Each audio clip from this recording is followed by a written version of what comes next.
북경에서 약 45km 떨어진 창평구 천수산 기슭에는 거대한 무덤군이 있습니다. 이곳에는 명나라 황제 16명 중 13명이 여기에 묻혀있죠. 이를 명십삼능이라고 부르고 있는데요. 이곳에 묻히지 못한 3명의 황제는 바로 홍무제와 건문제 그리고 경태제가 있습니다. 홍무제는 명나라 처음 수도인 남경에 묻혔고 경태제는 폐위되어서 이곳에 묻히지 못한 것이죠.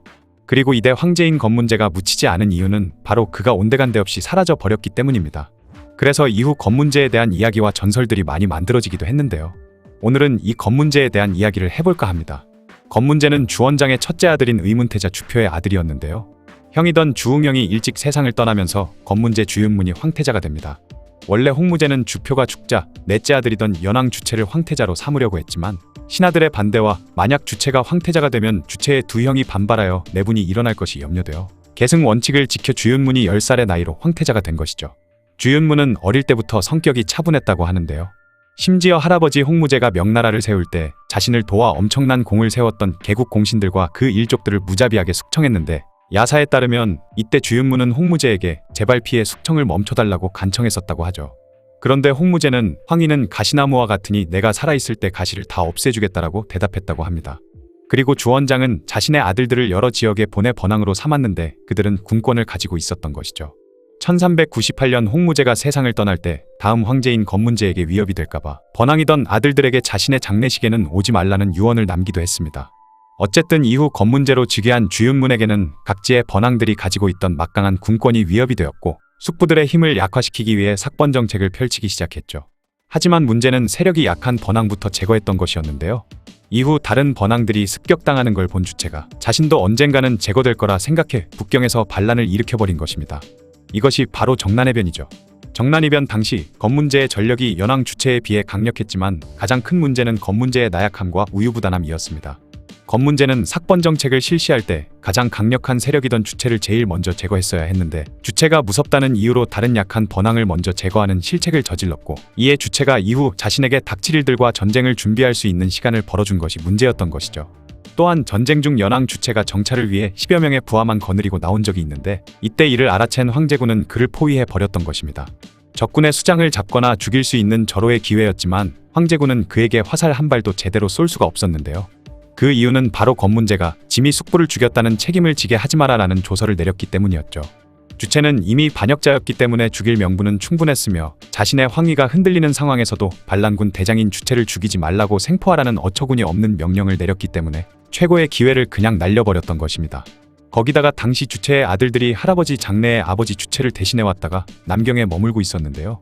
신하들은 이들을 인질로 잡아야 한다와 풀어주고 주체가 방심하게 만들어야 한다는 주장이 팽팽하게 맞서고 있었는데 결국 건문제는 그들을 풀어줘버린 것입니다. 건문제의 우유부단함은 결국 연왕 주체에게 승기를 건네주게 되었고 그렇게 수도 남경마저 함락되고 말았죠. 이에 건문제는 궁에 불을 지른 뒤 이후 행방불명되고 말았습니다. 그리고 연왕 주체가 건문제 다음 황제인 명나라 3대 황제 영락제로 즉위하게 되죠. 그런데 사라진 건문제의 행방은 현재까지도 미스테리로 남아있는데요. 남경이 함락된 이후 스스로 목숨을 끊었다는 주장도 있고 궁에 불을 지른 뒤 자신도 불에 타 죽었다는 주장도 있지만 그의 시신은 어디에서도 발견되지 않았다고 하죠. 또한 민간에서 떠돌던 전설이 있는데 홍무제가 죽기 전 건문제에게 상자 하나를 주면서 위기에 처했을 때 열어보라 했던 것입니다. 이후 남경이 함락되고 나서 상자를 열어보니 그 안에는 홍무제가 탁발승일 때 쓰던 목탁과 공양 그릇이 나왔고 이에 건문제는 스님으로 변장해서 그곳을 탈출했다는 이야기도 있습니다. 또한 1978년에 남경에 황궁이 있던 자리에 건물을 짓기 위해 공사를 하던 중 지하 통로가 발견되었는데 건문제는 이곳을 통해 도망갔을 것이다 라는 이야기도 있죠. 또한 자신을 절대 죽이지 말라는 명령을 내린 건문제에 대한 고마움과 미안함 때문에 도망치는 걸 영락제가 눈감아줬다는 설도 있으며 이와 반대로 건문제가 살아있어서 다시 재기를 노릴지도 모른다는 생각을 한 영락제는 신하들을 중국 곳곳에 파견해 건문제를 찾게 했는데 정화의 원정 역시 건문제를 찾기 위한 행동이었다는 이야기도 있습니다. 또한 영락제가 조카이자 황제이던 건문제를 죽이는 것이 굉장히 부담스러운 상황이었기 때문에 비밀리에 그를 죽이고 행방불명되었다고 한 것일 수도 있다는 설도 있죠. 또한 건문제는 조선과도 특별한 인연이 있긴 한데요. 이성계가 조선을 건국한 뒤 자신을 조선 국왕으로 책봉해 달라며 사신을 보냈는데 홍무제는 이성계의 칭호를 권지국사로 기록했던 것입니다. 심지어 조선에서 서신에 조선국 권지국사라고 적어보내도 홍무제는 고려국 권지국사라고 답장을 보냈다고 하죠. 그렇게 이성계는 명나라의 고명과 인신을 받지 못했던 것입니다. 그런데 이후 정난의 변이 일어나자 건문제는 조선에 원군을 보내달라고 요청했는데요. 그러자 조선에서도 명나라 조정에 고명 인신을 요청했고, 연왕 주체의 세력 뒤쪽에 나라가 있던 조선은 얼마든지 주체에 위협을 끼칠 수 있었기 때문에 건문제는 태종에게 고명과 인신을 주었던 것이죠.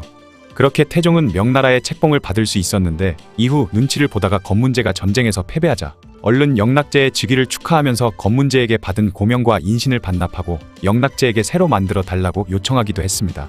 이는 영락제를 황제로 인정하는 의미였기 때문에 영락제도 흔쾌히 새로운 고명과 인신을 보내주었다고 하죠. 여담으로 건문제는 경태제, 숭정제와 함께 자신의 실록이 만들어지지 않은 황제이기도 한데요. 그의 기록은 영락제의 실록에 포함되어 있다고 하죠.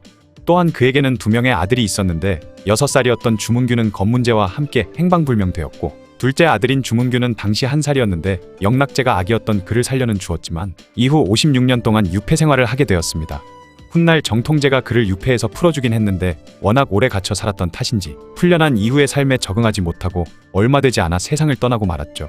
건문제가 이후 살아남았는지 죽었는지 모르겠지만 살았다면 아무도 도와주는 사람 없이 비참한 삶을 살았을 것 같은데, 그도 그렇고 가족들도 모두 처참하게 살거나 죽은 걸 보면 권력이 없는 황제보다 차라리 평범하게 사는 것이 가장 좋은 것 같네요.